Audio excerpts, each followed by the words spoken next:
நண்பர்களே வணக்கம். நம்ம இன்னைக்கு பார்க்க போகிற வீடியோவோட பதிவில் என்ன பார்க்க போகிறோம் அப்படின்னு பார்த்தீங்கன்னா, இதுக்கு முன்னாடி உள்ள வீடியோவில் நம்ம என்ன மாதிரியான ஒரு 5 விஷயங்களை இந்த கார்த்திகை மாதம் செய்யலான்னு சொல்லிட்டு பார்த்தோம். இந்த பதிவில் நம்ம என்ன பார்க்க போகிறோம் அப்படின்னா, எந்த மாதிரியான 5 விஷயங்களை நம்ம இந்த கார்த்திகை மாதம் தவிர்க்கணும், அதை பற்றின வீடியோ தான் நம்ம இன்னைக்கு பார்க்க போகிறோம். ஸோ நாளைக்கு ஞாயிற்றுக்கிழமை.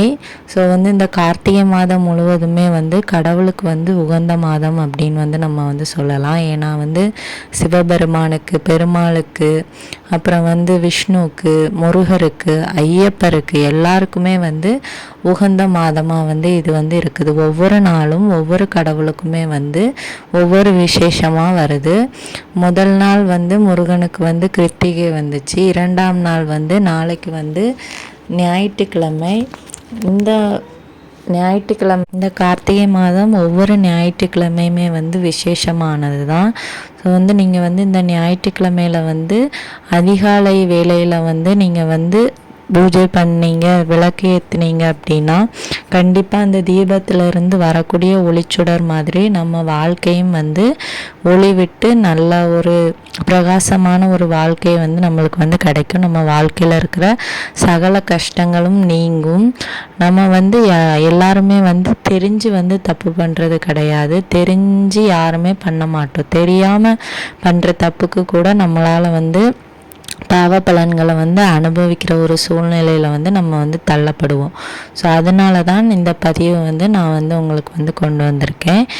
எனக்கு நான் பார்த்து பயனடைஞ்சது மட்டும் இல்லாமல் உங்களுக்கு சொல்லலான்னு சொல்லிட்டு தான் இந்த பதிவு. ஞாயிற்றுக்கிழமை நம்ம ஏற்றுற தீபம் ரொம்பவும் விசேஷமானது.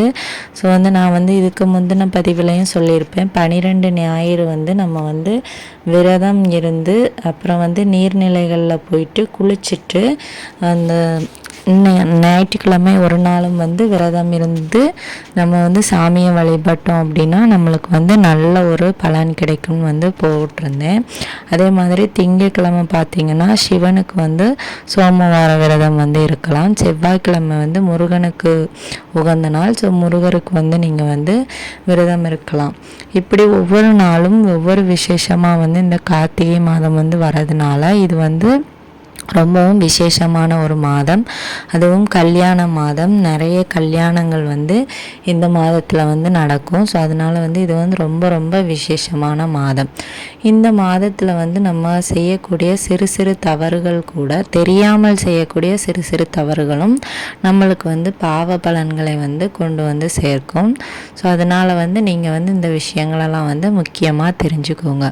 முதல்ல இந்த கார்த்திகை மாதத்தில் செய்யக்கூடாதது என்ன அப்படின்னு பார்த்தீங்கன்னா, நீங்கள் நான்வெஜ் கண்டிப்பாக எடுக்கக்கூடாது.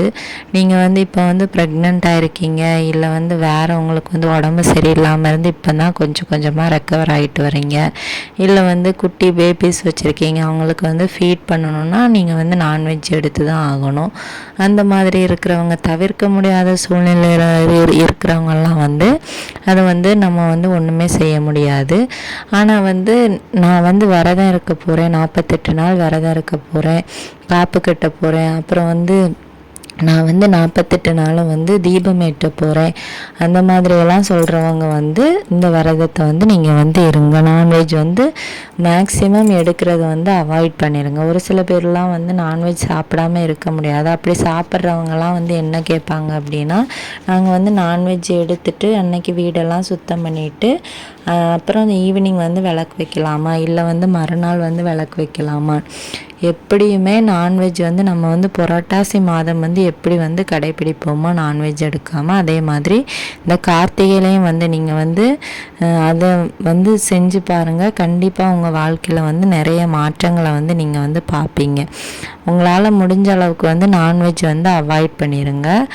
அப்படி அவாய்ட் பண்ணிங்க அப்படின்னா அதுவும் உங்களுக்கு நல்ல ஒரு பலனை தரும்.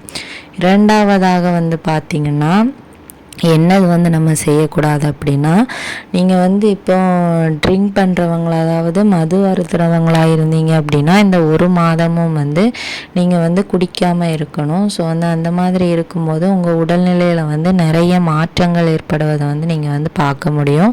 ஒரு சில பேர் வந்து இந்த குடிக்கிறவங்கள்லாம் நிறைய பேர் வந்து மாலை போட்டுருவாங்க. ஸோ அந்த டைமில் கூட நிறைய பேர் வந்து தம் அடிக்கிறதெல்லாம் நான் வந்து பார்த்துருக்கேன். ஸோ அந்த மாதிரியெல்லாம் பண்ணாதீங்க.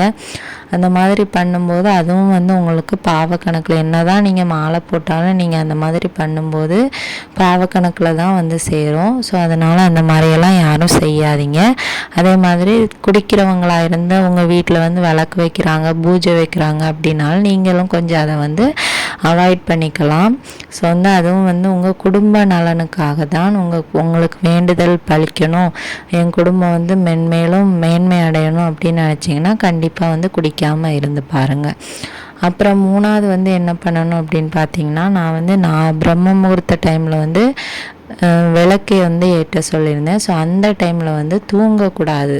இந்த கார்த்திகை மாதம் வந்து நான் விளக்கு வைக்க போகிறேன், சாமி கும்பிட போகிறேன் அப்படின்னு சொல்கிறவங்க வந்து அவங்களும் சரி, மற்ற மாதிரி இருக்கிறவங்களும் சரி, 4 மணிலேருந்து இந்த 6 மணி வரை சூரிய உதயத்திற்கு முன்பாக உள்ள இந்த பிரம்ம முகூர்த்த வேளையில் வந்து கண்டிப்பாக தூங்கக்கூடாதுன்னு சொல்கிறாங்க. இதுதான் வந்து 3வது விஷயம், நம்ம வந்து தவிர்க்க வேண்டிய ஒரு விஷயம். இந்த கார்த்திகை மாதத்தில் உங்களால் முடிஞ்சது அப்படின்னா நீங்கள் வந்து இந்த 4 to 6வது முழிச்சு எழும்பி குளித்ததுக்கப்புறமா விளக்கு வைக்கிறதுக்கு வந்து ட்ரை பண்ணுங்கள். இதுவும் வந்து கண்டிப்பாக உங்களுக்கு வந்து நன்மையை தரக்கூடிய ஒரு விஷயம்தான்.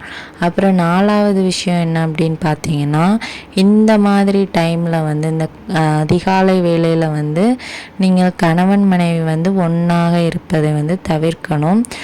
கணவன் மனைவி வந்து கண்டிப்பாக சேர்ந்து இருக்கக்கூடாது, அது வந்து பெரும் பாவம். ஸோ வந்து தெரிஞ்சுக்கிட்டு, இதுவரைக்கும் தெரியாதவங்க இந்த வீடியோஸ் பார்க்குறீங்க அப்படின்னா தெரிஞ்சுக்கோங்க. கண்டிப்பாக அதை வந்து செஞ்சிடாதீங்க.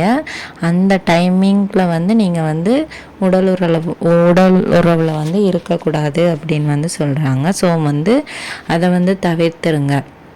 அதுக்கப்புறமா இந்த கார்த்திகை மாதம் வந்து நல்ல குளிர் டைமாக இருக்கிறதுனால நம்மளுக்கு வந்து நல்லா தூக்கம் வரும். ஸோ அதனால் வந்து அந்த தூக்கத்திலேருந்து நீங்கள் வந்து எப்படியாவது எழுந்திரிக்கிறதுக்கு ட்ரை பண்ணுங்கள்.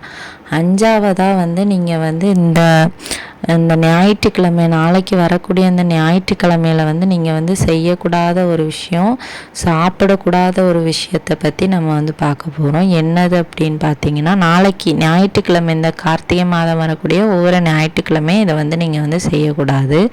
அது என்ன அப்படின்னு பார்த்தீங்கன்னா, இந்த தேங்காயும் அப்புறம் வந்து நெல்லிக்காயும் வந்து நீங்கள் வந்து எடுக்கவே கூடாது. நெல்லிக்காய் வந்து நாளைக்கு வந்து யாருக்காவது நீங்கள் வந்து தானமாக வந்து கொடுக்கலாம், ஆனால் வந்து நீங்கள் வந்து அதை சாப்பிடக்கூடாது.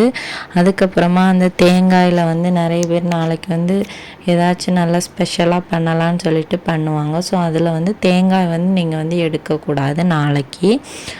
இது வந்து தெரியலை அப்படின்னா தெரிஞ்சுக்கோங்க. அதேமாரி நம்ம வந்து சாப்பிட்டு தான் ஆகணும்னா ஒன்றும் நம்மளால் செய்ய முடியாது. அதுக்கப்புறமா வந்து நீங்கள் வந்து எந்த இஷ்ட தெய்வங்களை கும்பிட்றவங்களாக இருந்தாலும் பிரச்சனை கிடையாது. இதில் ஒரு ஸ்பெஷல் என்ன அப்படின்னு பார்த்தீங்கன்னா, நீங்கள் வந்து சிவனையும் விஷ்ணுவையும் வந்து தனித்தனியாக கும்பிட்றத விட 2 பேரையும் வந்து சேர்த்து கும்பிட்டீங்க அப்படின்னா உங்களுக்கு வந்து இன்னும் அதிகமான பலன்களை வந்து தருவாங்க. ஸோ வந்து இதெல்லாம் அந்தந்த கடவுள்களுக்கு உரிய மாதங்கள். ஸோ அதனால் உங்களுக்கு இஷ்ட தெய்வம் யாரோ அவங்களுக்கு வந்து நான் சொன்ன மாதிரி அந்த 5 விளக்கும் வைத்து பூஜை அறையிலையும் விளக்கு வைத்து நீங்கள் வந்து சாமி கும்பிடலாம். ஸோ இந்த வீடியோவோட பதிவை வந்து நீங்கள் பார்த்துட்டு இந்த 5 விஷயங்களை வந்து கண்டிப்பாக தவிர்த்துருங்க. இந்த கார்த்திகை மாதம் வந்து உங்களுக்கு வந்து சிறப்பான மாதமாக அமைய நான் முருகப்பெருமானிடம் வேண்டிக் கொள்கிறேன். நம் சொந்த கடவுளாகிய கந்த கடவுள் உங்கள் எல்லாரையும் வந்து காப்பாற்றுவார். இந்த வீடியோவோட பதிவை வந்து நீங்கள் கடைசி வரைக்கும் பார்த்துருந்தீங்கன்னா வெற்றிவேல் முருகனுக்கு ஒரு அரோகரா மட்டும் நம்ம கமெண்ட் பாக்ஸில் வந்து கமெண்ட் பண்ணிடுங்க. இந்த வீடியோவோட பதிவை பார்த்ததற்கு மிக்க நன்றி. இந்த பதிவை பார்த்துட்டு நீங்கள் மட்டும் உங்களுக்கு தெரிஞ்சவங்களுக்கும் ஷேர் பண்ணுங்கள். நன்றி.